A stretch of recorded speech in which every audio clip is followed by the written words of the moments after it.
Guys মাত্র 200 টাকা খরচ করে টাঙ্গর হাওরের ফিল নিয়ে আসলাম এই সুন্দর জায়গা থেকে। আর সাথে রুফটপের সুন্দর ভিউ তো আছেই। আপনারা যারা আমার মতো ভ্রমণ পিয়াসু কিন্তু টাকার জন্য ট্যুর দিতে পারছেন না, তাদের জন্য এই জায়গাটি হচ্ছে একটা আদর্শ জায়গা। আপনি চাইলে অল্প বাজেটের মধ্যে এত সুন্দর একটা জায়গা ঘুরে আসতে পারেন।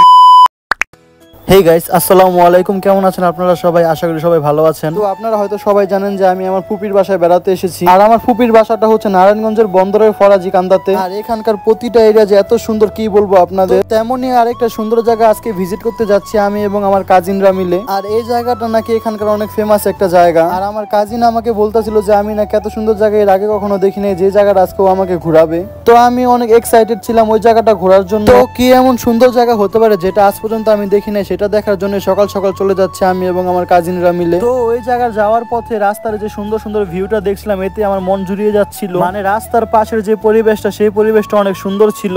আর এই তো চলে আসলাম সেই কাঙ্ক্ষিত জায়গায়। এই জায়গাটা নাকি অনেক ফেমাস। আর ফেমাস না হওয়ার কারণটা আমি দেখতে পাচ্ছি না, কারণ এত সুন্দর জায়গা আমি এর আগে কখনো দেখি নাই। আর আমি গ্যারান্টি দিয়ে বলতে পারি, আপনি যদি এখানে আসেন তাহলে আপনি এখানে হাওরের একটা ফিল পাবেন। আর আমিও এখানে হাওরের একটা ফিল পাচ্ছিলাম। আর এটা নদী কি নাম জানি না, কিন্তু দেখতে অনেকটা নদীর মতোই মনে হচ্ছে, কিন্তু এটা আসলে নদী না। আর আমার কাছে এটা একটা হাওরের মতোই মনে হচ্ছে। যাই হোক, ওখানে দেখলাম যে মানুষজন নৌকা নিয়ে ঘুরছিল পানির উপর দিয়ে। আর আমি যখন এখানে বসেছিলাম তখন এখানে প্রচুর রোদ ছিল, কিন্তু বাতাসের কারণে রোদ গায়ে লাগছিল না। তাই এখান থেকে উঠে আমি সামনের দিকে চলে গেলাম ফ্রেন্ডস ওয়াটার পার্ক নামক একটা রেস্টুরেন্টে, কারণ এখানকার ভিউটা নাকি আরো সুন্দর। আর আমি গিয়ে তো একদমই অবাক, এখানকার ভিউটা আসলে অনেক সুন্দর ছিল। বলতে গেলে পানির উপর ভাসমান একটা রেস্টুরেন্ট এটা। আপনারা যারা মুন্সিগঞ্জে আছেন তারা তো চরকিশোরগঞ্জ অবশ্যই চিনেন, তো এখানেও চরকিশোরগঞ্জের মধ্যে একটা ফিল পাচ্ছিলাম। আর সাথে টাঙ্গর হাওরের ফিল তো আছেই। আর এই রেস্টুরেন্টে একটা রুফটপও ছিল, যেখান থেকে এখানকার ভিউটা আরো বেশি সুন্দর লাগছিল। আর সুন্দর লাগবেই বা না কেন, এখানে হাওরের মতো আমি একটা ফিল পাচ্ছিলাম। হাওরের যেমন স্বচ্ছ পানি এবং সুন্দর মনোরম পরিবেশ সবকটাই এখানে আছে। আর আপনারা চাইলে এখানে নেমে গোসলও করতে পারবেন। তো চলুন এখানকার লোকেশনটা আপনাদের বলে দিই। এখানকার লোকেশনটা হচ্ছে,